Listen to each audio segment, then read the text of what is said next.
PSG Fan TV, bonsoir à tous, bonsoir Ilan. Bonsoir.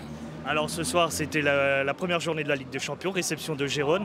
Alors au vu de cette physionomie du match et de ce qui s'est passé, le résultat final, est-ce que pour toi on s'en sort plutôt bien ou c'est un résultat mérité?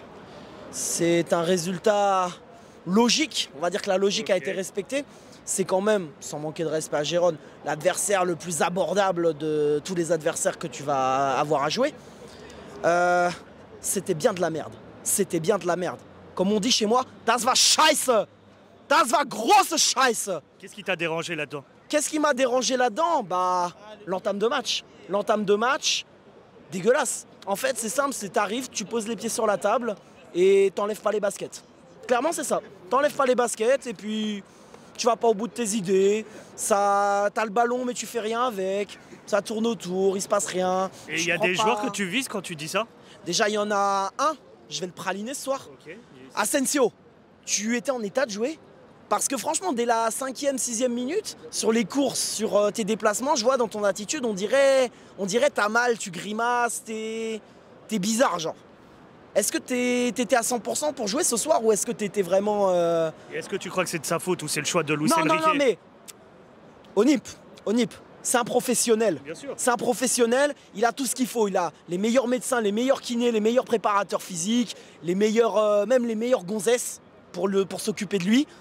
À un moment, je pose la question quand même, si même nous, simples observateurs, simples spectateurs, simples supporters, on voit que le mec, il n'est pas en état de jouer, que le mec, il est moyen, comment ça se fait que ces gens-là, ils ne le voient pas? Et comment ça se fait que lui-même, il ne le sent pas? Et si tu ne le sens pas, tu dis juste, coach, j'ai une gêne musculaire, j'ai un truc à la cuisse, ma jambe me fait mal, je ne suis pas en état de jouer, tout simplement. Mais on dirait que, moi, je pose la question, est-ce qu'il ne fait pas du favoritisme? Parce que joueur espagnol, parce que ceci, cela. C'est cette impression-là que tu as? Moi, c'est l'impression que j'ai eue avec Asensio parce que pendant 38 minutes, bon, je te rassure, c'est pas le seul, il y en a d'autres qui vont prendre. Mais pendant 38 minutes, en fait, c'est un coup dans l'eau. C'est un coup dans l'eau. Ça veut dire que quasiment toute ta première mi-temps, c'est niqué. T'as un joueur qui est censé être ton faux neuf ce soir, qui prend pas sa profondeur, qui va pas au pressing, qui ne fait rien, en fait. C'est inutile. C'est inutile. Alors, il a été changé au cours de jeu par Kolo Muani. Est-ce que tu trouves qu'il y a eu une amélioration sur le jeu? Bien sûr qu'il y a eu une amélioration parce que Kolo Muani, il avait la dalle. Il avait enchaîné les matchs avec l'équipe de France. Je ne comprends pas pourquoi il s'est contenté d'un rôle de remplaçant sur les derniers matchs au Paris Saint-Germain alors qu'à chaque fois qu'il était rentré, il était décisif. Il avait montré que voilà, il avait apporté. Je pense qu'il a aussi une réponse à fournir par rapport à sa précédente saison qui n'était pas bonne du tout. Et là, on voit sur ce qu'il montre, c'est beaucoup mieux. Moi, je suis satisfait de ce que je vois de Kolo pour l'instant, en tout cas. Alors, est-ce que tu y vois un autre bémol ce soir? Un autre bémol, Ousmane Dembélé. J'ai pas parlé de toi dans le débrief contre Brest parce que j'avais pas envie de m'enflammer. Okay. J'adore ce joueur, mais là, tu nous as montré tout ce qu'on déteste de toi.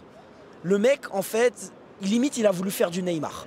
Il a voulu faire des dribbles tout seul, faire des gris-gris tout seul, faire la décision tout seul. Tu l'as trouvé égoïste et individuel? Ouais, je l'ai trouvé individuel. Je trouvais on aurait cru qu'il voulait jouer les héros ce soir. Il voulait jouer les héros, mais en fait, t'as été zéro. Il y a une action, tu pars tout seul au but, tu te fais rattraper par le défenseur adverse. Putain, t'es censé être un des joueurs les plus rapides du monde. Et tu te fais rattraper comme une merde comme ça. Alors, est-ce que après ce résultat, ou en tout cas après le match que tu viens de voir, est-ce que tu es plutôt pessimiste pour la suite de cette compétition? Moi, franchement, je me dis que c'est que le premier match, mais ça m'énerve de voir des attitudes comme ça m'énerve de voir une première mi-temps comme ça honteuse. C'est un manque de respect envers les supporters. Alors ok, il n'y avait pas de virage ce soir, décision de l'UEFA, à cause des fumigènes face à... Voilà, je ne vais pas te refaire l'histoire. Et il y avait quand même des ultras qui étaient un peu disséminés un peu partout dans le parc. Big up à eux, ils ont quand même assuré l'ambiance, malgré tout. Mais les gars, vous devez montrer plus, c'est inadmissible. Vous devez porter vos couilles, vous devez montrer davantage. Il y a eu des joueurs ce soir qui m'ont déçu. Je t'ai parlé de Asensio pour le coup, qui n'était pas en état de jouer. Je pense qu'il y en avait d'autres qui n'étaient pas en état de jouer. Vitinha, je pense, c'est léger ce soir, c'est léger, c'était pas bon. J'ai pas envie de le cogner, mais c'était pas bon. Et pareil, si tu te sens que t'es trop juste, tu démarres pas le match. Et Warren, c'est pareil, on se pose la question. Donc non, je me pose des questions dans le choix des hommes ce soir. Lucho Enrique, tu voyais, il était foudrage sur son banc, mais c'est toi qui as mis des joueurs quand même. C'est toi qui as mis les joueurs. N'empêche, heureusement que le résultat est positif. Mais heureusement, c'est Gérone en face. C'est pas le Bayern, c'est pas City, c'est pas Arsenal. Prochain match d'ailleurs face à Arsenal. à l'Emirates en plus. Déplacement périlleux là-bas. Et je vais praliner un autre joueur. J'en avais parlé la dernière fois, Fabian Ruiz. J'avais dit, ce mec-là, il se fout de notre gueule.